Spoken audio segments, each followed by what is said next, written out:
현대중공업 노조원들이 본사 이전에 반대하며 주총장을 사흘째 점거하고 있습니다. 현대자동차와 대우조선해양 노조도 합류할 뜻을 밝힌 가운데 송철호 울산시장은 현대중공업의 본사 이전 반대를 주장하며 삭발했습니다. 양녕대군의 친필로 쓰여진 숭례문 목판과 만국전도 등 도난된 문화재 120여 점을 숨겨온 업자들이 경찰에 붙잡혔습니다. 늦은 밤 혼자 사는 여성을 뒤따라가 집에 침입하려 한 이른바 신림동 강간 미수범이 범행 영상이 공개된 지 하루 만에 경찰에 검거됐습니다. 사법행정권 남용 의혹으로 기소돼 첫 재판에 출석한 양승태 전 대법원장이 일부 공소 사실은 정말 소설 같은 이야기라고 말했습니다. TV조선이 단독 보도한 손석희 JTBC 대표의 황제 조사 논란에 대해 경찰청이 감찰에 들어갔습니다. 해당 경찰관이 손 대표를 자신의 차량에 태워 경찰서에 데려간 경위를 따질 것으로 보입니다. 라오스 정부가 지난해 100여 명의 사망 실종 사고를 낸 수력발전소 보조댐 붕괴 사고에 대해 불가항력적 사고로 볼 수 없다고 결론냈습니다. 시공사인 SK건설은 과학적 근거가 없다며 즉각 반발했습니다.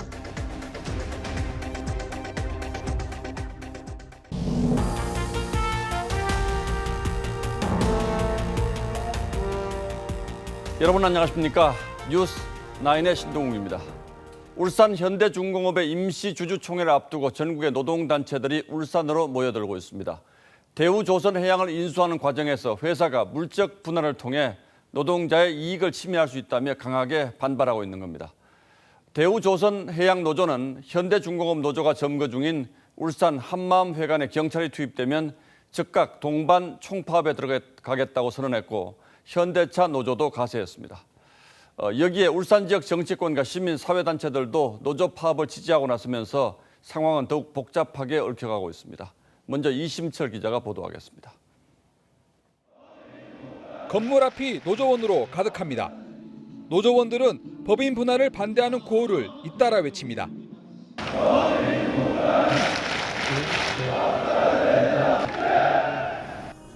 오늘 집회에는 현대자동차 노조원 1000여 명이 가세했습니다.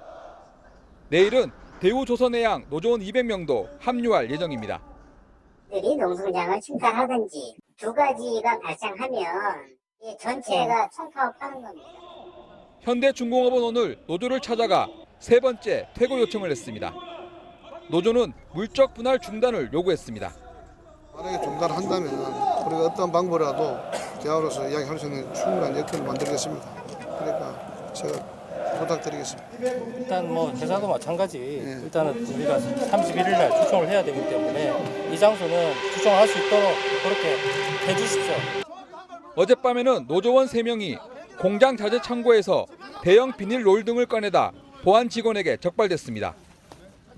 노조는 야간이라 방한용품을 살 수 없었다고 해명했습니다. 이거 농성장이 워낙 추워서 이게 낮이면 우리가 사서 하는데 밤이라서 살 수가 없어서 그런 거예요. 노조원 승합차에서는 인화 물질 2톤과 쇠파이프 39개가 발견됐습니다. 경찰은 인화 물질과 쇠파이프를 압수했습니다. 노조는 발전기 연료와 텐트 지지대라고 설명했습니다. TV조선 이심철입니다. 현대중공업 노사 분규 여파는 협력업체로까지 이어지고 있습니다. 협력업체들은 일부 노조원들이 파업 참가를 강요하며 업무를 방해하고 횡포를 부렸다고 주장하고 있는데 노조 측은 회사 물적 분할의 피해가 협력업체에도 돌아갈 수 있다는 사실을 알려주려는 의도였다고 해명했습니다. 정민진 기자가 취재했습니다. 대형 크레인이 멈춰섰고 철판이 위태롭게 매달려 있습니다. 사내협력업체 측은 현대중공업 일부 노조원이 지난 16일 작업장에 전기를 끊었다고 주장했습니다. 실제로 크레인이 물건을 뜯고 휘청합니다. 그러면 그거 떨어졌다고 생각하면 사람 안 죽습니다. 협력업체들은 지난 21일에도 일부 노조원들이 오토바이로 골리앗 크레인 운행을 막았다고 말했습니다. 피해 업체가 20여 곳에 이른다며 호소문까지 발표했습니다. 호소문에는 영문도 모른 채 욕설을 듣는 등 갑질 횡포를 당하고 있다는 내용이 담겼습니다. 노조는 물적 분할이 이뤄지면 협력업체 노동자들에게도 피해가 돌아간다는 것을 설명하는 과정이었다고 말했습니다. 전기도 바로 복구돼 실질적인 피해는 크지 않다고 주장했습니다. 노조는 또 지난 27일부터 공장 밖에서 점거 농성을 하고 있기 때문에 더 이상 업무 방해는 없다고 말했습니다. 법인 분할되면 현대중공업 정규직 노조는 안 좋지만 그보다 더 안 좋은 것은 하청 노동자다. 그런 얘기를 한 거예요. 사내 협력업체들은 노조의 손해배상을 청구할 예정입니다. TV조선 정민진입니다. 예, 저희가 단순히 이번 사태의 배경을 노조가 회사의 물적 분할에 반대하고 있어서라고 설명해 드렸습니다만 이번에는 좀 더 자세하게 이게 뭘 뜻하는지, 노조 측은 왜 이렇게 결사적으로 막으려고 하는 것인지, 그럼에도 불구하고 회사 측에서는 왜 강행하려고 하는지 설명해 드리겠습니다. 하동원 기자가 보도합니다.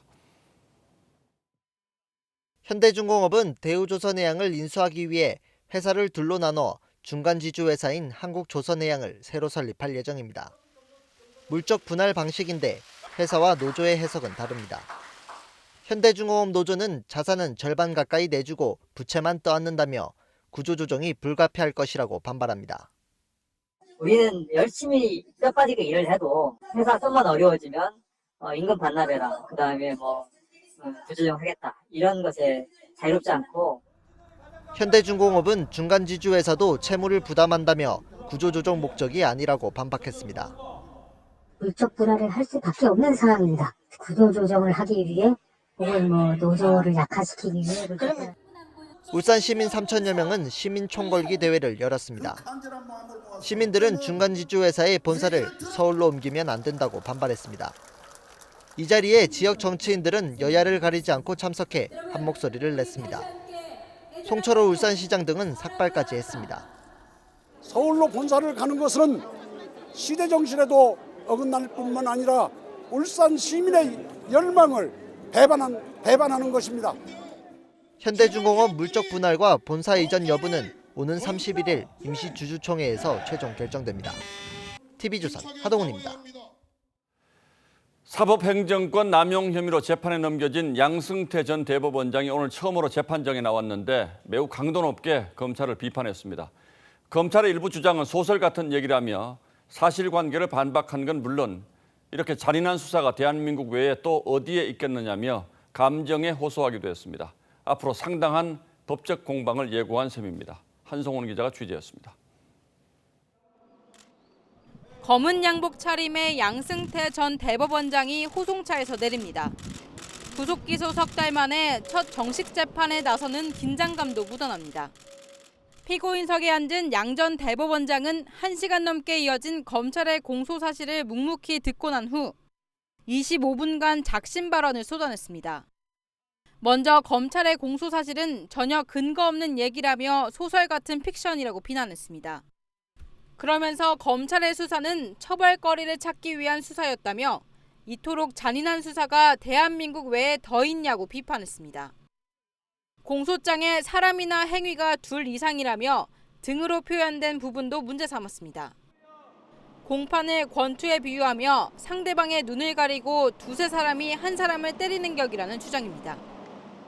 양 전 대법원장은 반박 기회를 달라는 검찰의 요청에 재반박 기회를 달라고 맞서며 향후 치열한 공방을 예고했습니다. 함께 재판에 넘겨진 박병대, 고영한 두 전직 대법관도 말잔치만 무성한 공소장이라며 혐의를 강하게 부인했습니다.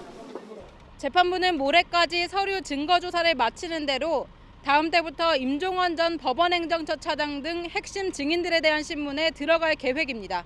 TV조선 한송원입니다.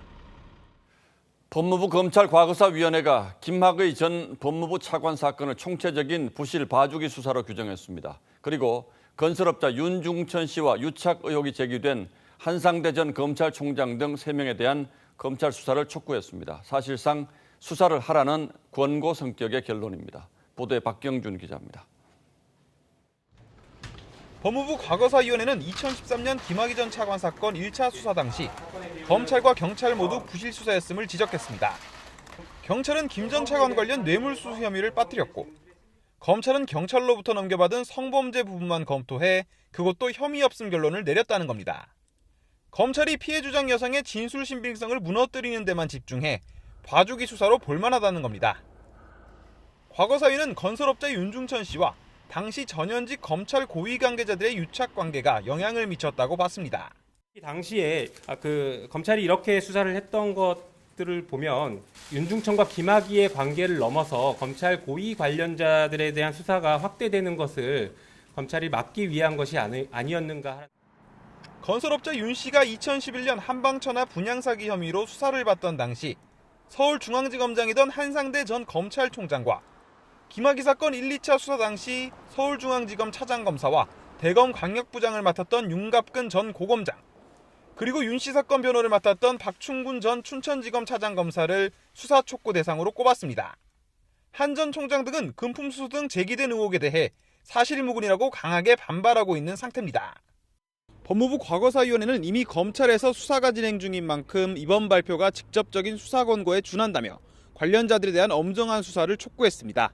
TV조선 박경주입니다. 경기도 과천경찰서가 손석희 JTBC 사장의 뺑소니 의혹을 조사하면서 지나친 친절을 베풀어 경찰 내에서도 특혜 논란이 일고 있다는 사실을 며칠 전 보도해 드린 바 있습니다. 직후 과천경찰서장이 사려 깊지 못한 행동이었다고 인정한 데 이어 경찰청도 감찰에 들어갔습니다. 이유경 기자가 보도합니다. 손석희 JTBC 대표가 경기 과천경찰서에서 조사를 받은 지난 25일. 조사를 담당한 교통조사계 소속 담당 경찰관은 자신의 차로 서울 광화문에서 손 대표를 태워왔습니다. 조사를 한 뒤에도 과천경찰서 측은 손 대표를 서울 사당역까지 다시 데려다주면서 황제 조사 논란이 일었습니다. 본인 차나 또 뭐 저희 조사대 차나 이런 거는 다 노출된 차잖아요. 직원분이 가서 모시고 오는 게 낫겠다 생각해서. 과천경찰서장도 나서 담당 경찰관이 사려 깊지 못한 행동을 했다며 윗선의 지시는 없었다고 해명했는데 특혜 논란이 이어지자 경찰청이 감찰에 들어갔습니다. 경찰청 관계자는 TV조선 보도가 나간 이후 사실관계를 확인하고 있다며 해당 내용이 사실인지 왜 그랬는지 등을 조사하고 있다고 밝혔습니다. 경찰청은 우선 당시 운전을 한 경찰관에게 조사를 통보한 상태입니다. 누가 먼저 편의를 제공할 것을 언급했는지, 별도로 윗선의 지시가 있었는지 등을 살펴보기 위해서입니다. 경찰청은 조사를 거쳐 이 과정에 규정이나 절차를 위반한 부분이 있는지 판단할 방침입니다. TV조선 이유경입니다. 추미 대사관 외교관이 자유한국당 강효상 의원에게 한미 정상 간의 통화 내용을 알려준 사건과 관련해서 문재인 대통령이 작심하고 자유한국당을 비판했습니다. 기밀을 유출하고 이를 비호하는 정당 행태에 깊은 유감을 표한다고 했는데 자유한국당은 대통령이 모든 정쟁을 총지휘하고 있다며 반발했습니다. 신정훈 기자가 보도합니다. 을지태국 훈련 기간 국무회의를 주재한 문재인 대통령이 발언 도중 잠시 숨을 고릅니다. 그리곤 정상통화 유출 논란을 언급하며 작심 발언을 쏟아냈습니다. 정상 간의 통화 내용까지 유출하면서 정쟁의 소재로 삼고 공익제보라는 식으로 두둔하고 비호하는 정당의 행태에 대해 깊은 유감을 표합니다. 상식에 기초하는 정치라야 국민과 함께 갈 수 있다고도 했습니다. 유출 논란의 당사자인 강효상 의원과 한국당 지도부를 모두 겨냥한 셈입니다. 자유한국당 나경원 원내대표는 대통령이 정쟁을 총지휘한다며 반발했습니다. 문재인 대통령께서 이 모든 정쟁을 사실상 총지휘하시는 것이라는 느낌을 지울 수 없습니다. 한국당은 오늘 의원총회를 열고 검찰에서 강 의원을 소환해도 내주지 않기로 했습니다. 강 의원은 의총에서 공포정치와 압제에 굴하지 않고 끝까지 싸우겠다고 말했습니다. 민주당은 강 의원을 국회 윤리위에 제소했습니다. TV조선 신정훈입니다. 더불어민주당이 자유한국당의 민생 대장정에 맞서 정책 간담회를 열었는데 이 자리에서 비례대표 공천 요구가 공개적으로 터져나와 논란이 일고 있습니다. 선거에서 돕고 또 소상공인 집회에서도 여당 입장 곤란하지 않도록 참석자를 줄여주기도 했으니 비례대표 자리 하나쯤 내놓으라는 공개 청구서였던 겁니다. 이해찬 대표는 매우 부적절한 발언이라고 일축했습니다. 김보건 기자입니다. 민주당과 외식업 단체의 정책 간담회 자리. 과거 선거 때 20만 명의 진성당원을 만들고 1억 원을 들여 신문 광고도 냈다며 내년 총선에서 비례대표 의석을 달라고 요구합니다. 대표님, 우리들 앞세워서 필요할 때는 부르고 그렇지 않으면 나 몰라라고 이것은 아니지 않습니까? 비례대표 꼭 주셔야 합니다. 부탁합니다. 이해찬 대표는 이어진 비공개 회의에서 비례대표 같은 건 절대 안 된다고 말한 것으로 전해졌습니다. 이 대표는 오늘 당 간부들에게 비슷한 상황의 재발 방지를 지시했습니다. 사전에 상대방하고 잘 협의를 해서 정책 간담회에서 정치적인 주장이 나오지 않도록 준비를 잘 해주실 것을 부탁을 드립니다. 자유한국당은 비례대표 의석을 약속받고 선거를 지원했다면 현행법 위반 소지가 있다며 공소시효를 떠나 철저한 진상조사가 필요하다고 주장했습니다. TV조선 김보건입니다.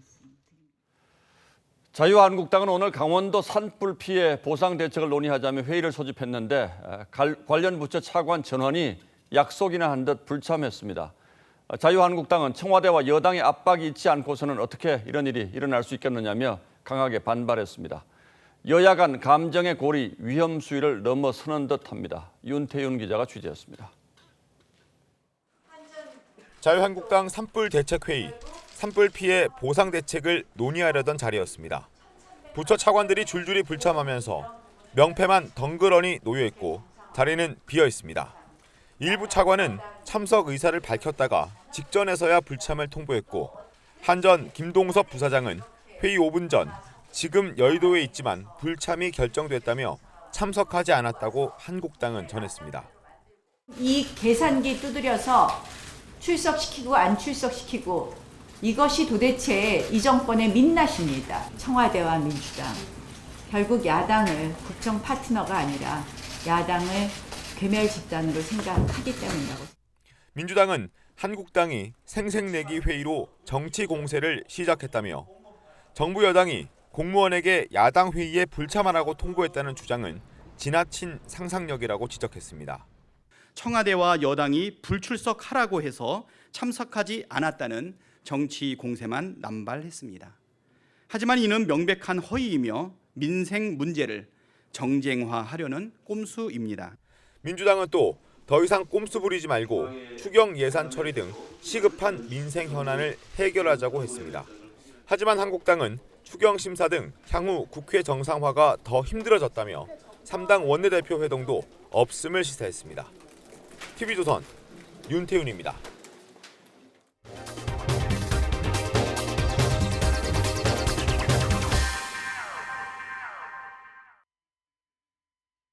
이 영상은 지난 2008년 2월 숭례문 화재 당시 모습입니다. 진압 과정에서 숭례문 현판이 수십 미터 아래 바닥으로 떨어지는 장면을 보면서 국민들은 안타까워했었죠.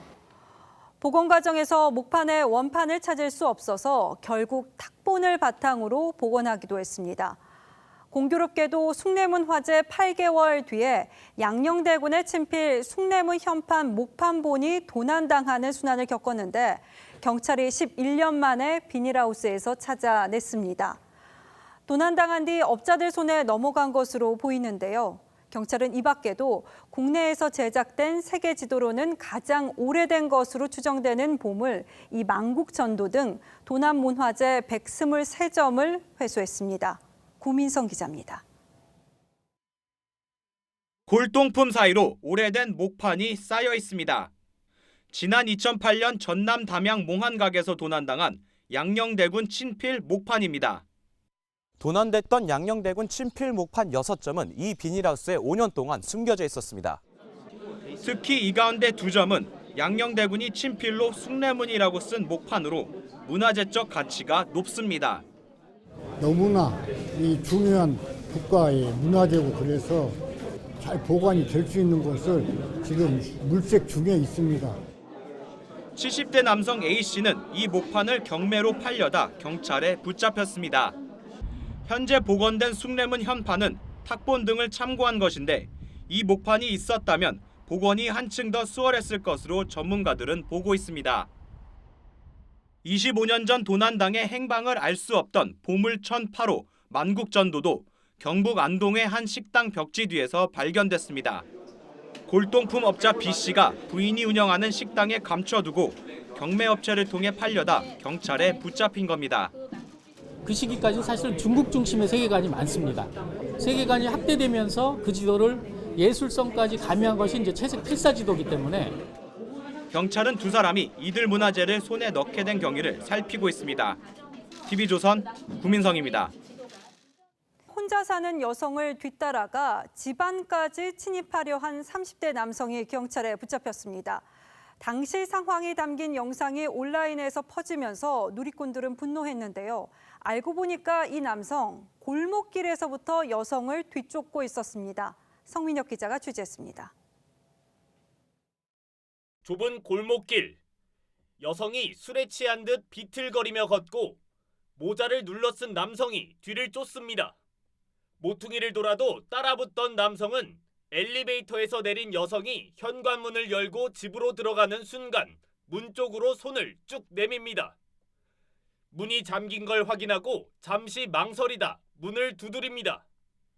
어제 아침 6시 반쯤 서울 신림동에서 한 여성을 뒤쫓던 30살 A씨입니다. 여성은 집 안으로 들어가자마자 누군가 계속 문을 두드린다며 112에 신고했습니다. 그 사이 A씨는 원룸을 빠져나왔고 하루가 지난 오늘 아침 집에서 긴급 체포됐습니다. 경찰 수사망이 조여오자 자수한 겁니다. 영상이 인터넷에 순식간에 퍼지면서 강간 미수범을 강력 처벌해달라는 국민 청원글이 올라왔고 하루 만에 3만 명이 동의했습니다. 경찰은 일단 주거침입 혐의로 조사하고 있습니다. 주거침입으로 발상부가 됐으니까 빨리 하려고 하는데 두고 봐야죠. 여성이 살던 곳은 공동현관에 잠금 장치가 있지만 외부인의 침입은 어렵지 않았습니다. 시간이 그렇게 좋지는 못하죠. 문도 가끔씩 1층에 열려져 있을 때도 있으니까 따로 들어가려면 충분히 따로 들어올 수 있죠. 여성 1인 가구 300만 시대. 자택 출입 안전마저 위태로운 현실입니다. TV조선 성민혁입니다. 이태원에서 한 남자 무당이 이웃 주민과 다투던 중 주민을 깨물더니 출동한 경찰까지 무는 황당한 사건이 벌어졌습니다. 이 무당은 개의 영혼이 들어와서 이런 행동을 했다, 이런 입장인데요. 그런데 이 무당이 에이즈를 유발하는 HIV 보균자인 사실이 드러나 피해자들은 불안에 떨고 있습니다. 최민식 기자가 단독 보도합니다. 길을 걷던 행인들이 한순간 얼어붙습니다. 박수인 천모 씨가 사람을 깨무는 모습을 목격한 겁니다. 천 씨는 이날 새벽부터 구판을 벌였는데 이웃 주민이 시끄럽다며 천 씨 집에 걸린 깃발을 꺾어버리자 싸움이 시작됐습니다. 향도 피우고 경도 크게 틀고 그러다 보니 이제 사소한 말싸움이 이제 신기가 올라면 죽여 이런 식으로 나온 데는. 출동한 경찰과 담벼락 위에서 대치 중이던 천 씨는 이웃 주민에게 달려가 팔꿈치를 2차례 깨물었습니다. 이를 말리던 경찰관 2명도 팔을 물렸습니다. 갑자기 달려들어서 저한테 돌진한 거죠. 깜짝 놀라서 물론 피하기는 했지만 입이 불린 거죠. 현행범으로 체포된 천 씨는 순간적으로 개의 혼이 내 몸으로 들어와서 그랬다고 진술했습니다. 그런데 알고 보니 천 씨는 HIV 보균자였습니다. 천 씨의 혈액이 상처에 직접 닿지 않는 이상 감염 가능성은 낮지만 아직 확실한 검사 결과가 나오지 않아 피해자들은 극심한 불안을 호소합니다. 의사들이 그렇게 이야기하지만은 하면 어쩔 줄 모른다는 거예요. 천 씨는 공무집행방해와 상해 혐의로 구속됐습니다. TV조선 최민식입니다. 최근 1, 2인 가구가 늘면서 유통업체들이 컵밥이나 죽 같은 다양한 간편식품을 내놓고 있죠. 이게 같은 제품이어도 편의점이 대형마트보다 어느 정도 비쌀 거라는 예상은 했습니다만 가격이 최대 2배까지도 벌어지기도 했습니다. 이유가 뭘까요? 권용민 기자입니다. 3분이면 조리되는 간편식품. 급할 때 찾던 음식에서 최근엔 당당한 한 끼 식사로도 인기 만점입니다. 국과 반찬까지 종류도 다양해지면서 자취생은 물론 직장인과 주부까지 골고루 찾습니다. 제가 직장 다니기 때문에 임시로 몇 개만 사놓고 그러고 있습니다. 하지만 같은 제품이라도 판매점에 따라 가격이 최대 2배 비싼 것으로 나타났습니다. 햄버거 덮밥과 즉석밥, 즉석죽 등 대부분 품목에서 가격 격차는 현저하게 벌어졌습니다. 소비가 많은 15개 상품 기준으로 보니 편의점의 경우 대형 마트보다 평균 25%나 가격이 높았습니다. 물류비, 매장 운영비 등이 반영돼 일부 가격이 타 채널에 비해서 가격이 높을 수도 있다. 소비자들은 당황스럽다는 반응입니다. 가격 차이가 날 거라고는 생각은 했었는데 그렇게 많이 날 거라고는 좀 심하지 않나 생각합니다. 한국소비자원은 유통업체별로 가격 차이가 큰 만큼 간편식품 가격 비교 사이트를 활용하라고 조언합니다. TV조선 권육민입니다. 인구 절벽 시계가 점점 더 빨라지고 있습니다. 올해 3월 출생아 수가 27,100명까지 떨어졌습니다. 지난해 3월보다 2,900명이나 줄었는데 이 3월 신생아 수가 3만 명 아래로 떨어진 것은 이번이 처음이라고 합니다. 결혼도 감소하는 추세입니다. 실제로 지난 3월 신고된 혼인은 19,000여 건으로 지난해 같은 달에서 무려 3,000여 건이나 줄었습니다. 이렇다 보니 1분기 출생과 혼인 건수는 1981년 통계 집계 이후 가장 낮은 수치를 기록했습니다. 요즘 북한 핵보다 더 무서운 게 저출산이라는 웃지 못할 말도 있는데 정부도 뾰족한 대책이 없어 보여 걱정이 적지 않습니다. 최윤정 기자가 취재했습니다. 올해 3월 출생아 수는 지난해보다 무려 10% 가까이 줄었습니다. 3월 기준으로는 처음 3만 명 아래로 떨어졌습니다. 36개월 연속 최저 기록 경신입니다. 이런 감소세는 40개월째 이어지고 있습니다. 1분기 기준으로도 출생아 수는 8만 3,100명에 그쳐 역대 최저치입니다. 3년 전서부터 피부에 와닿게 약 10% 정도씩 신생아 수가 감소되고 있는 것 같습니다. 검사를 하기 위해서 병원에 내원하잖아요. 그 환자 수 또한 줄어들었습니다. 여성 1명이 평생 낳을 것으로 예상되는 자녀 수인 합계 출산율도 1.01명으로 역대 1분기 중 가장 낮았습니다. 출산을 많이 하는 연령대의 여성 인구 자체가 줄어든 데다 혼인 건수도 줄고 있다는 게 정부의 분석입니다. 실제로 지난 3월 신고된 혼인은 19,600건으로 1년 전보다 14% 급감했습니다. 역대 3월 중 가장 낮고 1분기 기준으로도 처음으로 6만 건 아래로 떨어졌습니다. 노동력 문제, 더 나아가서는 우리가 노년기의 사회보장 문제, 모든 생애 전기 전반적으로 걸쳐서 아마 이 부정적인 영향이 지금까지 예측한 것보다도 훨씬 더 커질 수가 있다. 전문가들은 심각한 저출산과 혼인 감소에 대응할 특단의 대책이 필요하다고 주문합니다. TV조선 최윤정입니다. 작년 7월 SK건설이 시공했던 라오스의 수력발전소 댐이 무너지면서 인근 주민 40명이 목숨을 잃는 사고가 있었습니다. 라오스 정부는 이 사고가 인재라고 결론을 내렸는데 시공사인 SK건설은 동의할 수 없다는 입장이어서 논란이 예상되고 있습니다. 유혜림 기자가 보도합니다. 지난해 7월 라오스 세피안 쇠남노이 수력발전소 보조댐이 무너졌습니다. 약 5억 톤의 물이 쏟아지면서 40명이 숨지고 98명이 실종됐습니다. 6,000명이 넘는 이재민도 발생했습니다. 라오스 국가조사위원회는 댐 붕괴가 불가항력적인 사고가 아닌 인재라고 결론을 내렸습니다. 라오스 정부는 집중호우가 내렸지만 댐의 수위가 최고 수위보다 낮았다며 댐의 미세한 물길을 따라 누수가 생겨 지반이 약해진 것이 근본 원인이라고 지적했습니다. 또 적절한 조치로 막을 수 있었던 사고라는데 의심의 여지가 없다고 강조했습니다.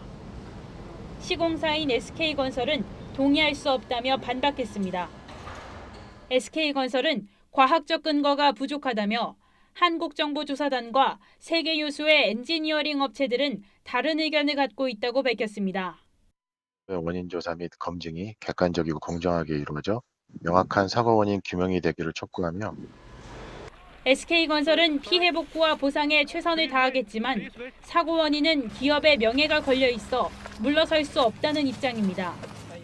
TV조선 유혜림입니다. 여러분 혹시 그루밍 성폭력이라는 말 들어보셨습니까? 가해자가 피해자에게 호감을 얻거나 정신적으로 지배하는 관계를 만든 뒤에 성범죄를 저지르는 걸 그루밍 성폭력이라고 하는데 최근 한 유명 정신과 의사가 여성 환자들에게 성폭력을 저질렀다는 주장이 나와서 다시 한번 이 말이 주목받고 있습니다. 자, 강동원 기자, 일단 환자들은 이 김현철 원장이라는 정신과 의사에게 성폭력을 당했다 이렇게 주장하고 있는 거죠? 예, 맞습니다. 이 정신과의 특성상 환자들이 의사들에게 많이 의지를 하게 되는데요. 예. 치료 과정에서 환자가 의사에게 특별한 감정을 느낄 때가 종종 있다고 합니다. 자, 이것을 심리학 용어로 전이라고 하는데요. 이 환자는 의사를 가장 이상적으로 보게 되고 신뢰나 연인 감정도 느끼게 된다고 합니다. 이 환자들의 주장은 김 원장이 이런 감정을 이용해서 성범죄를 저질렀다는 겁니다. 자, 그렇다면 이 대부분의 정신과 치료 과정이 다 비슷할 텐데 이 전이라는 과정이 그렇게 위험할 수도 있는 겁니까? 그건 아닙니다. 이 전이라는 과정은 정신과 치료의 일반적인 과정입니다. 전이 감정이 만들어져야지 의사의 치료가 통하게 되는 겁니다. 이 전이 감정에 빠진 환자 입장에서는요. 의사와 관계가 깨질까 봐 의사의 요구를 거부할 수가 없고 자, 그러다 보면은 부적절한 관계로 빠질 수도 있다는 겁니다. 들어보시죠. 아버지 혹은 어머니에 대한 감정을 갖다 의사한테 이제 감정적으로 전이하게 되는 거예요. 전이 감정을 통해서 의사는 환자에게 굉장히 중요한 사람으로 생각이 되게 돼요. 쉽게 얘기하면 정신적으로 의사를 대단히 신뢰하게 만드는 과정으로도 볼 수가 있겠는데 이 과정에서 성범죄가 일어났다면 이것도 일종의 그루밍으로 봐야 합니까? 일단 그루밍 성범죄는요. 이 가해자가 이 피해자를 심리적으로 길들여서 이 성범죄를 저지르는 행위를 말하죠. 자, 그런데 이것도 피해자가 미성년자일 때만 처벌이 가능합니다. 자, 이미 김 원장은 지난해 11월에 그루밍 성범죄 부분은 피해를 주장하는 환자들이 성인이어서 불기소 처분을 받은 바 있고요. 자, 일반 강간죄의 경우에도 폭행과 협박이 수단이 돼야 되는데 그 정황도 없기 때문에 법조계에서는 김 원장에 대한 처벌이 쉽지 않을 거라고 보고 있습니다. 들어보시죠. 지금 피해자들이 대부분 성인이잖아요. 기망을 해가지고 하는 건 없거든요. 일반인이라면 모르겠습니다만 정신과 치료를 받는 환자들인데 성인이라는 이유로 처벌을 할 수 없다는 건 좀 납득하기 어렵긴 합니다만. 맞습니다. 특히 이 의사와 환자 관계의 성관계에 대해서는요. 특별히 법으로 규정된 바가 없습니다. 이 의사 윤리 지침에만 환자와 성적 접촉이나 애정 관계를 가져서는 안 된다. 이렇게 명시가 되어 있죠. 자, 그런데 이건 말 그대로 윤리 지침이어서 법적인 구속력은 없습니다. 다만 복지부가 의사 면허를 정지 또는 취소는 할 수가 있는데 자, 이 역시도 명확히 법률을 위반했을 경우에 가능해서 이번 경우에는 쉽지가 않아 보입니다. 자, 의사와 환자와의 성접촉을 성범죄로 규정하고 또 중범죄로 엄벌에 처하는 선진국과 비교해 보면 자, 우리나라의 사정이 아쉬울 따름입니다. 차제에 우리도 이제 이런 문제를 좀 더 심각하게 고민해 볼 때가 되긴 된 것 같군요. 강동원 기자 잘 들었습니다.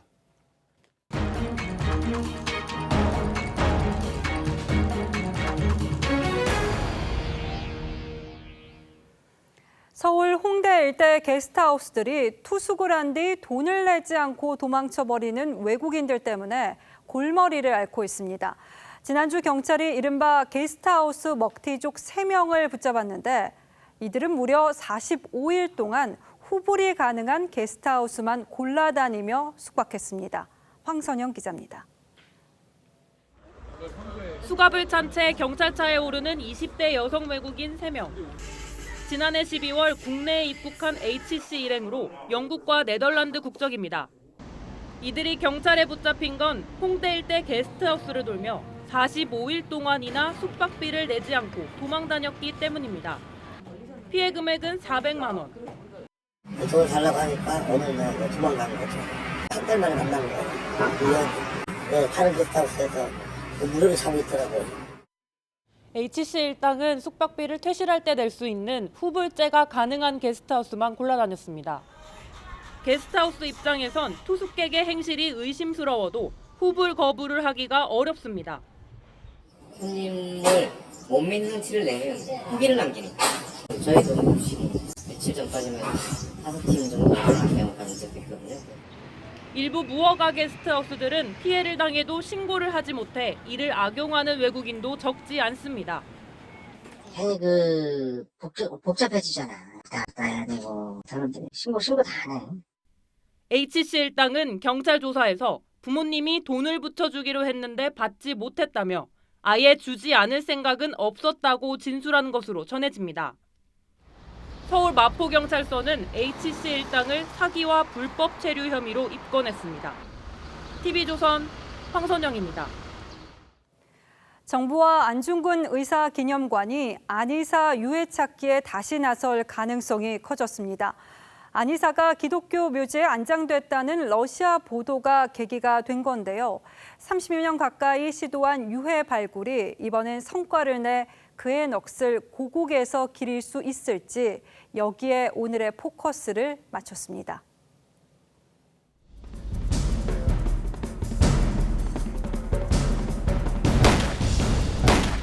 일제의 심장을 쏜 30살 청년 안중근. 의거 5달 뒤 일본은 서둘러 안 의사의 사형을 집행했죠. 하지만 일본이 감추려 했던 그의 마지막 행적은 당시 러시아 지역 신문들에 상세히 기록돼 있었습니다. 안 의사는 신문에서 죽으면서 나는 기쁘다. 조국 해방을 위해 첫 번째 선구자가 될 것이라고 진술했습니다. 이것은 조국 역사의 마지막 장이 아니며 나의 유골에 자유가 비칠 것이다. 마침내 다가온 최후의 순간을 신문은 이렇게 전합니다. 흰색 명주 한복을 입은 그는 극동의 평화를 위해 노력해왔다고 유언을 남겼다. 그리고 주목해야 할 대목이 등장합니다. 시신은 튀렴의 작은 예배당으로 옮겨졌고 그 후 지역 기독교 묘지로 옮겨졌다. 안 의사 유해 발굴에 새로운 실마리를 찾은 겁니다. 교수소 내나 부근에 공동묘지로 이제 추정들을 많이 해왔습니다. 근데 이번 기사에는 그 기독교 묘지라는 표현이. 그가 순국한 리순 감옥은 중국 랴오닝성 다롄시에 위치해 있습니다. 실제 1880년대 이곳에 기독교인 묘지가 조성됐고 일부가 남아있는 것으로 알려졌습니다. 국내외의 다양한 인맥을 동원해가며 조그만 단서라도 나오면 찾아가고 국가 차원의 조사가 이루어지지 않을까 생각을 합니다. 일본은 안 의사의 묘소가 독립운동의 성지가 될까 두려워 시신 인도를 거부했고 안 의사 유해는 지금까지 100년 넘게 미궁에 빠졌습니다. My great-grandfather, he is the true hero. I think it's very tragic that these are the people that have sacrificed the most and they have so little to show. 정부는 중국과 수교 후 27년 동안 유해 발굴을 끊임없이 시도해왔지만 성과는 없었습니다. 문 대통령은 모든 외교적 노력을 약속했죠. 남북 혹은 남북 중이 함께 공동 유해 발굴 사업을 본격적으로 추진하면 그 의미가 클 뿐 아니라 성공 가능성도 높아질 것이라고. 서울 효창공원에 있는 안중근 의사의 임시묘입니다. 1946년 묘가 조성됐지만 안 의사의 유해를 아직 찾지 못해 73년간 빈 무덤으로 자리를 지키고 있습니다. 국권이 회복된 조국에 묻어달라던 안 의사의 유언. 그 약속을 100년이 넘도록 지키지 못한 후손들의 어깨가 무겁습니다. 뉴스라인 포커스였습니다. 자, 보시는 영상은 중국의 한 대도시입니다. 이렇게 거리낌 없이 무단 횡단을 하는 사람들이 늘자 경찰이 특단의 대책을 내놨습니다. 무단 횡단을 한 사람들의 얼굴을 신호등에 설치된 스크린을 통해서 공개한 건데요. 얼굴이 무차별적으로 공개되니까 사생활 침해라는 말이 나오는데 반면에 또 교통에 질서가 생기는 면도 분명 있을 겁니다. 시청자 여러분들은 어떻게 생각하십니까? 이태영 기자입니다. 신호등 밑에 달린 스크린에 사람 얼굴이 뚜렷하게 보입니다. 중국 타이위안시가 지난해 5월부터 무단 횡단을 한 사람들의 얼굴을 일주일간 공개하기 시작한 겁니다. 신호 위반 당시 사진은 물론 안면 인식 기술을 활용해 신분증 사진까지 공개하는 겁니다. 上大屏的话那是警告，开违章单子的话就是警告，就是以后不要闯红灯了。 문제는 미성년자까지 예외 없이 얼굴과 신상을 공개해 논란입니다. 법률 전문가들은 미성년자 사진 공개는 사생활 침해와 위법 소지가 있다고 지적합니다. 这个就是一个非常专制邪恶的一个统治了。你老百姓没有任何权益的，在这个国家的。 게다가 버스 광고판 모델 사진을 무단횡단을 한 사람으로 인해 공개하는 등 기술적인 결함도 나타나고 있습니다. 앞서 중국 일부 지역은 무단횡단을 하면 센서가 감지해 물을 뿌리는 시스템을 도입하는 등 교통사고 예방을 위해 안간힘을 쓰고 있습니다. 하지만 중범죄자가 아닌 사람들의 얼굴을 대외적으로 공개하는 건 과도하다는 불만이 나오고 있습니다. TV조선 이태용입니다. 버려진 공장들이 문화 공간으로 탈바꿈해 인기를 끌고 있습니다. 화학 공장은 클럽이 됐고 방직 공장은 미술관으로 변신했습니다. 홍현주 기자가 다녀왔습니다. 8m에 이르는 높은 천장. 안전제일 표지판과 운반 장비에는 과거 공장의 흔적이 고스란히 남아 있습니다. 3년 전까지 국내 최대 규모 화학 공장이었던 이곳은 리모델링을 통해 다양한 공간으로 재탄생했습니다. 옛 것은 옛 것대로, 그리고 요즘 것은 요즘 것대로 이렇게 모두 즐기실 수 있는 공간이라고 생각합니다. 낮에는 요가 수업 장소로, 밤에는 화려한 조명이 비치는 클럽으로 쓰이며 트렌디한 것을 쫓는 젊은 층에게 색다른 공간으로 알려지고 있습니다. 경기도 김포의 방직 공장은 첨단 시설을 갖춘 미술관으로 탈바꿈했습니다. 군데군데가 깨진 계단을 올라가면 디지털로 생생하게 되살아난 고흐와 모네, 고갱 등의 작품을 만날 수 있습니다.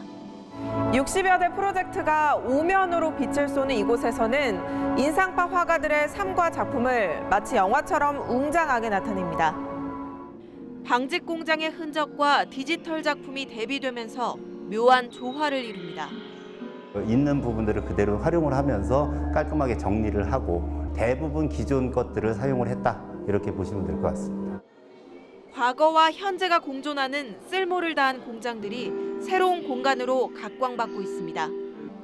TV조선 홍현주입니다.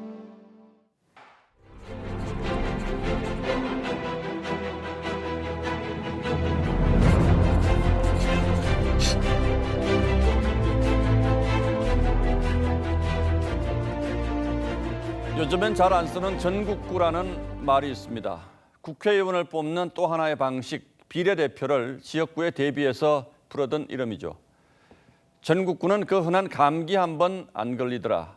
1990년대 어느 야당 비례대표 예비 후보가 했던 푸념입니다. 그는 자기 당 전국구 의원 중에 한 명만 물러나면 의원직을 물려받는 순번이었습니다. 그러려면 전국구 의원 누군가가 제발로 당을 나가거나 하다못해 병상이라도 누워야 하는데 좀처럼 그럴 일이 없더라는 겁니다. 그런데 그 푸념을 뒤집어 보면 전국구가 그만큼 내놓기 싫은 자리라는 얘기도 됩니다. 국회의원 특권은 고스란히 누리면서 지역구 관리하느라 골치 썩일 필요가 없어서 천국구라고 불리기도 했죠. 전국구 공천을 두고 그에게 돈이 오갔다고 해서 돈전자 전국구라는 별명도 한때 등장했습니다.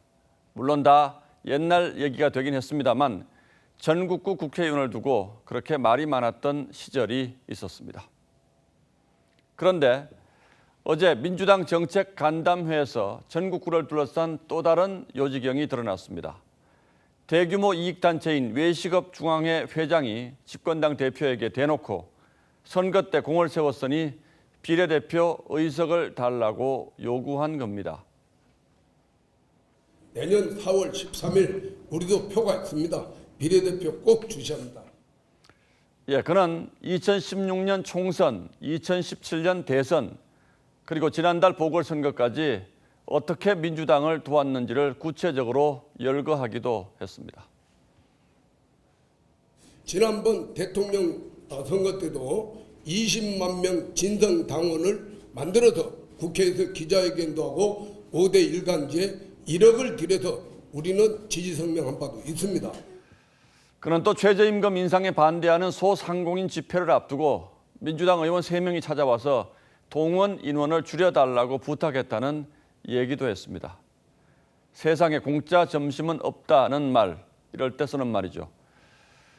동시에 비례대표제의 취지가 제대로 실현되고 있는지 다시 한번 생각하게 만드는 장면이었습니다. 지금 정치권에서는 국회의원 숫자를 둘러싸고 논란이 많습니다. 비례대표를 늘리자는 쪽도 있고 아예 없애자는 쪽도 있습니다. 무조건 없애자는 주장도 동의하기 어렵습니다만 늘린다면 그 취지가 훼손되지 않도록 또 제대로 반영되도록 하는 게 무엇보다 중요합니다. 그래야 국민들도 고개를 끄덕일 겁니다. 5월 29일 앵커의 시선은 집권당의 나라던 비례대표 청구서였습니다. 네, 이번 주 초반에 비가 지나고 계절이 제자리를 찾은 것 같습니다. 막바지 봄과 초여름이 섞인 날씨를 보이고 있는데요. 단 일교차가 매우 큽니다. 철원, 거창처럼 내륙 산간 쪽으로는 일교차가 20도 가까이 벌어지니까요. 주의하셔야겠습니다. 또 내일은 수도권, 충청, 호남 지역 아침 한때 미세먼지 농도가 높게 나타날 것으로 보이고요. 또 제주와 전남 해안은 빗방울이 조금 떨어지겠습니다. 건조함을 해소해줄 정도는 아닌데요. 이 건조특보는 강원 영동과 영남 일부로 확대가 됐는데 강원 해안 쪽으로는 모레까지 강풍도 예상되면서 화재 위험이 높습니다. 특히 산불 주의하시기 바랍니다. 내일도 고기압의 영향으로 전국이 맑겠습니다. 오후에는 중부 내륙과 해안 지역으로 바람이 꽤 강해질 것으로 보입니다. 내일 지역별 기온 살펴보면요. 아침 최저 기온은 서울, 울산, 광주 15도 선으로 시작을 하겠고요. 낮 최고 기온은 오늘보다는 조금 낮겠습니다.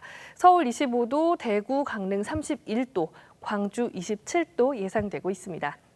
당분간 맑은 날씨 이어지겠고요. 주말에는 주중보다 더 더울 것으로 전망됩니다. 날씨였습니다. 예, 수요일 뉴스9 여기서 모두 마치겠습니다. 시청해주신 여러분 고맙습니다.